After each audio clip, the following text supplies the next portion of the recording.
for me? But you must have known that I was coming. How kind of you. Oh, I'm at the windmill.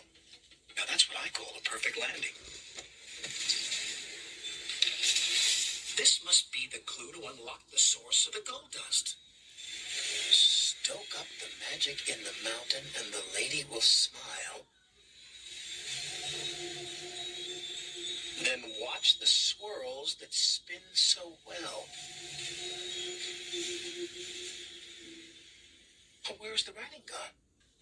So boss... how come you let Twinkle Toes escape? Yeah. Oh, that, well, I did it on purpose. You know, I was testing him to see if he could escape. Liar. Pants on fire. Does he wear pants? Well, training pants. Oh, right. All right.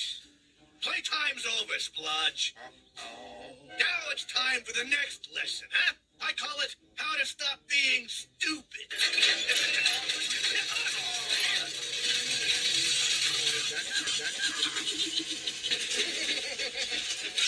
Now that's gonna ruin my